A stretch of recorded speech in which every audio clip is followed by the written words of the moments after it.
লুচি 10 টাকা, কচ বাইট 10 টাকা, বড় চিরুনি 10 টাকা।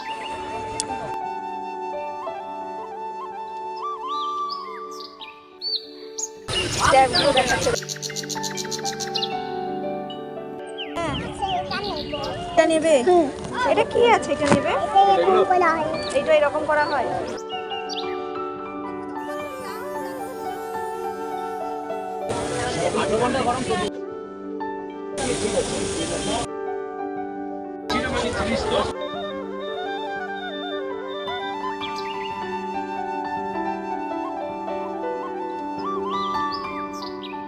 নমস্কার বন্ধুরা, কেমন আছো তোমরা সবাই? আশা করছি সবাই ভালো আছো, সুস্থ আছো, আর আমরাও ভালো আছি। আমার আরও একটা নতুন ব্লগে তোমাদের সবাইকে স্বাগত জানাচ্ছি। তোমরা দেখছো Sangeeta kitchen with happy family. এখন হচ্ছে বিকেলবেলায়, তো সকালে ব্যস্ত ছিলাম, তো তার জন্য ব্লগটা শুরু করতে পারিনি। তো বিকেলবেলায় এখন নতুন বাড়িতে এসছি, তো এখান থেকে ব্লগটা স্টার্ট করলাম। আর এই যে কুঁদরি গাছগুলো দেখতে পাচ্ছ, এটা আমাদের বাড়িতে হয়েছে অনেক দিন ধরে। কুঁদরি গাছগুলো হয়েছে, কিন্তু একবারও কুঁদরিগুলো তোলা হয়নি। তো আজকে যখন এসে দেখি কি কুঁদরি হয়েছে, তো তার জন্য ভাবলাম কুঁদরিগুলো তুলি, কয়েকটা হয়েছে দেখি। তো তো তার জন্য তোমাদের সঙ্গে একটু শেয়ার করে নিলাম। এই গাছে না অনেক দেখছি হয়েছে, তো কটা বেরাবে সেটা বলতে পারছি না। তো দেখা যাক, তোলার পরেই জানতে পারবো কটা হয়েছে।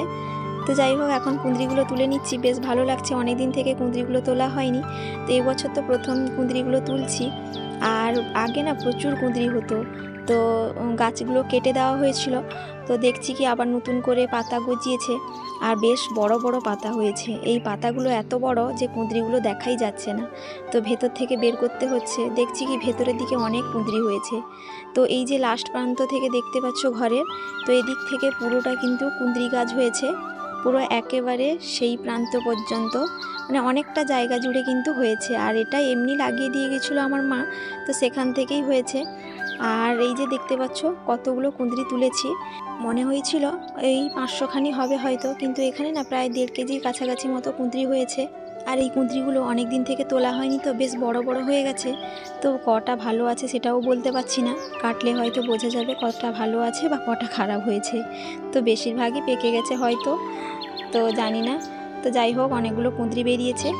আর এখন যাচ্ছি বাড়ি।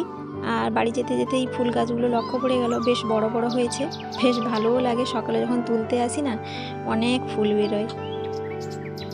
আর এই যে সন্ধেবেলায় সন্ধে দিলাম, তো এখন একটু ভাবছি কি বাজারে যাব ছেলেকে নিয়ে। তো যাই হোক, তোমরা সঙ্গে থাকো, আশা করছি তোমাদের ভালো লাগবে। আর তোমাদের দাদাভাই বললো একটু লিকার চা বানাতে, তো তার জন্য লিকার চা বানিয়েছি, আর আমার জন্য দুধ চা বানিয়েছি। আর বন্ধুরা, আজকের আমার এই ব্লগটা কেমন লাগছে অবশ্যই কমেন্ট করে জানাবে। যদি কোথাও একটু ভালো লেগে থাকে একটা লাইক দিতে বলো না।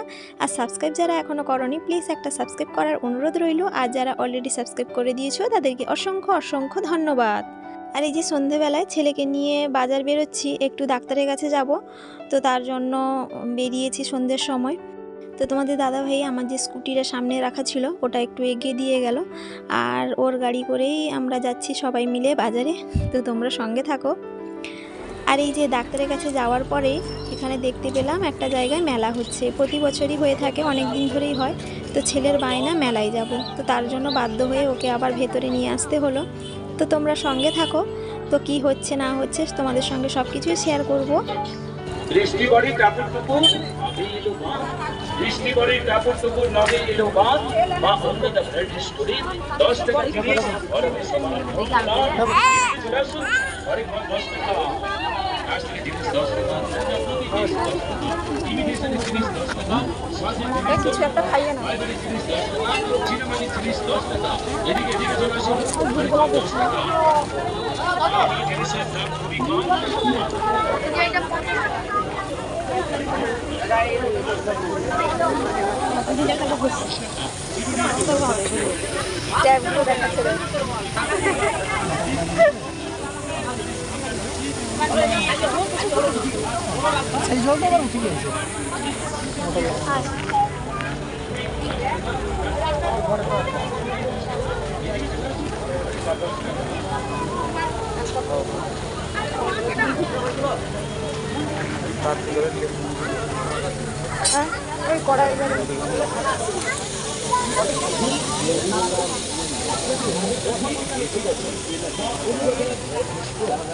ঠান্ডা গরম 8 ঘন্টা গরম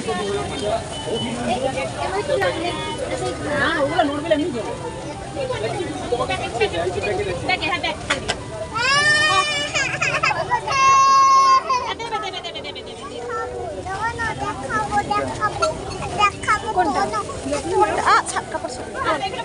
বল কোথায় যাবি বল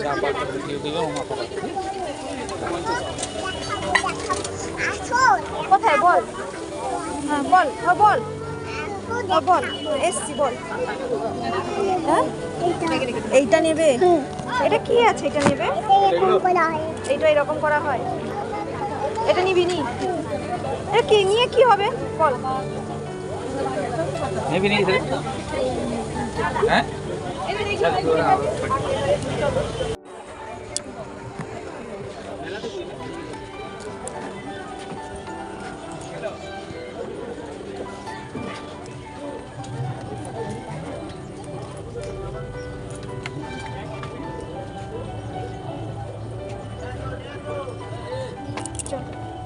বলো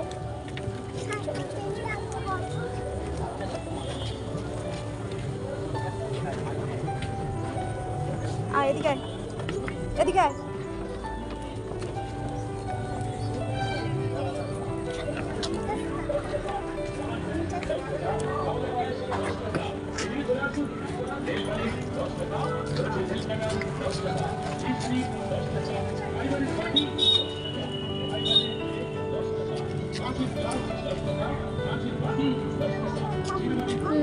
হ্যাঁ তো আচার দোকানে এসেছিলাম আচার নেওয়ার জন্য। তো ছেলে এটা নেব সেটা নেব কত রকমের বায়না করতে তার বাবা বলছে কি পালিয়ে চলো, না হলে কিন্তু এখানে থাকাই যাবে না।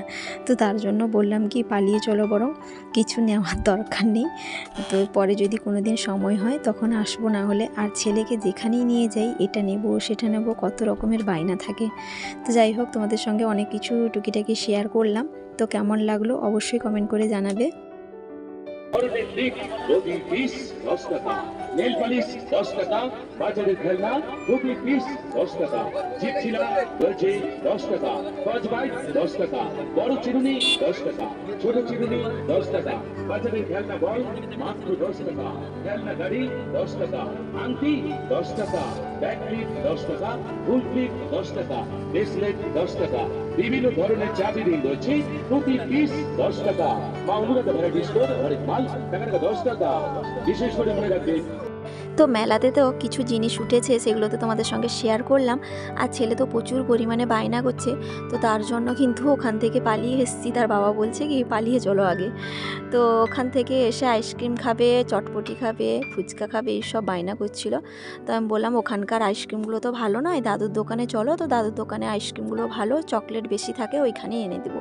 তো এখানে এসেছি, তো নিল চকলেট আইসক্রিম আর একটা ভালো ফ্লেভারের নিয়েছে, ওখানে বাদাম ভর্তি পুরো, দেখতেই পাচ্ছ বেশ ভালো দেখলাম।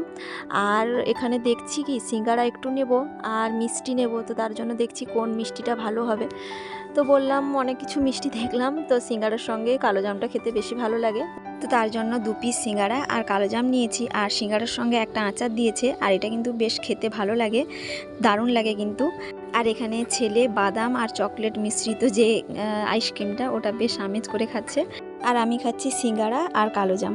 আর তোমাদের দাদাভাইকে নিতে বলেছিলাম, তো তাও তোমাদের দাদাভাই বলছে কি না এইগুলো আমি খাবো না, আমার খেলে অসুবিধা হবে।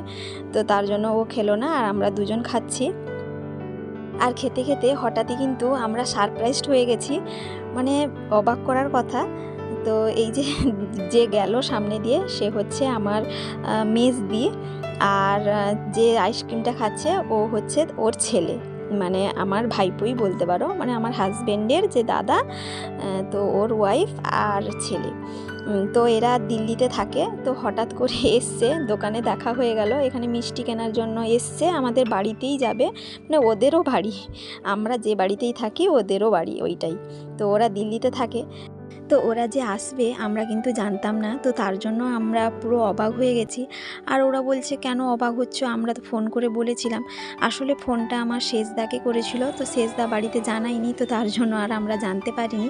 আর ওরা এখন যাচ্ছে আমাদের বাড়ি, মানে ওদের বাড়ি যাচ্ছে। তো তোমাদের দাদাভাই একটা টোটো ঠিক করে দিল, ওরা বেরিয়ে গেল। আর ছেলে এখানে বায়না করছিল কিন্ডার জয় নেবে বলে, তো ওকে একটা কিনে দেওয়া হয়েছে। আর বাড়ির জন্য কিছু সবজি নেওয়ার ছিল, তো তার জন্য তোমাদের দাদাভাইকে বলেছিলাম বাজারে নেওয়ার জন্য। ও বললো কি বাড়ির দিকে চলো, ওখানে একটা দোকান আছে, ওখান থেকে নিয়ে নিব। তো এখানে কিছু সবজি দেখছি, সবজিগুলো নেব, বাছা হচ্ছে। আর তোমাদের দাদাভাই বললো রাঙালুটা নেবে, রাঙালুটা খেতে বেশ ভালো লাগে, তো তার জন্য নিচ্ছে। আর এদিকে ঢ্যাঁড়স নিচ্ছে। তো আমি বললাম যে ঢ্যাঁড়সটা তো শেষদির বাড়িতে হয়েছে, ওখান থেকে নিয়ে নেব। তো ও কিন্তু ঢ্যাঁড়সটা এখান থেকে নিচ্ছে। তো তার জন্য আর একজন বলছিলেন কি তোমাদের বাড়ি থেকে ঢ্যাঁড়স দিয়ে যাচ্ছে আর তোমরা কিনে খাচ্ছ। তো যাই হোক, কিছু সবজি নিয়ে এখন যাচ্ছি বাড়ি। তো বাড়িতে গিয়ে আবার তোমাদের সঙ্গে দেখা হবে। তো বাড়ি চলে এসেছি, এখানে সবাই মিলে বড়দির বাড়িতে বসছে, গল্প গুজব করছে। আর ছোট বাচ্চাকে নিয়েছে দিদি, মানে মেজদি। আর এই যে আমার ছেলের কাণ্ড দেখো, মানে তার ভাগনাকে পেলে আর বলতে হলো না, এখানে হাত টানবে, পা টানবে, কোথায় লাগাবে। আর চকলেট নিয়ে এসেছিলাম, সেটা আমার শেষদির ছেলেকে দিলাম। আর মেজদির ছেলেকে তো ওখানে দোকানেও দিয়েছিলাম। আর কিছু সবজি না যেগুলো নিয়ে এসেছিলাম সেগুলো ধুয়ে নিয়েছি, আর কিছু সবজি কেটেছি।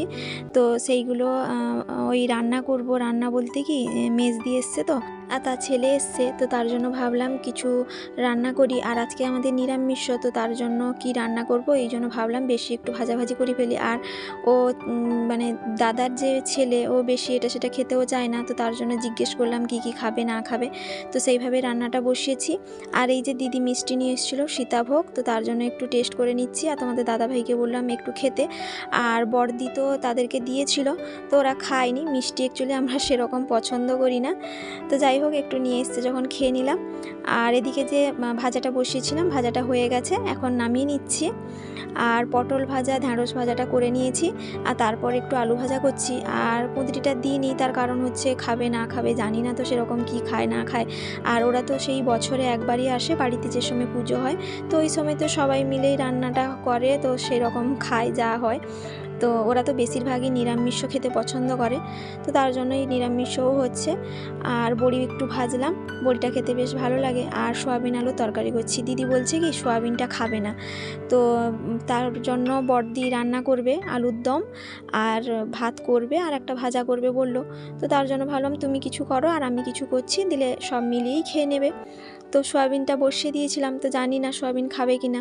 তো পরে জিজ্ঞেস করলাম, ও বলছে কি সয়াবিনটা খাবো না। ঠিক আছে, তাহলে একটা বাটিতেই দিয়ে দিব, তো ওর শুধু ছেলেই খাবে। তো যাই হোক, এই যে তরকারিগুলো রান্না হয়ে গেছে, এখন তাদের জন্য বাটিতে করে দিয়ে দিব, দিলে বড়দির ঘরে খেয়ে নেবে ওরা। তো আলাদা করে নিয়ে নিয়েছি মেজ দিয়ে, আর তার ছেলের জন্য ওটা দিয়ে আসবো এখন। তো ওদেরকে দিয়ে এসছি, এখন আমরা খেতে বসছি, অনেকটা রাত্রিও হয়েছে বন্ধুরা। তো বন্ধুরা, আজকের আমার এই ব্লগটা কেমন লাগলো অবশ্যই কমেন্ট করে জানাবে। যদি কোথাও একটু ভালো লেগে থাকে একটা লাইক দিতে কিন্তু ভুলো না। তো সবাই ভালো থাকবে, সুস্থ থাকবে, আবারও দেখা হবে।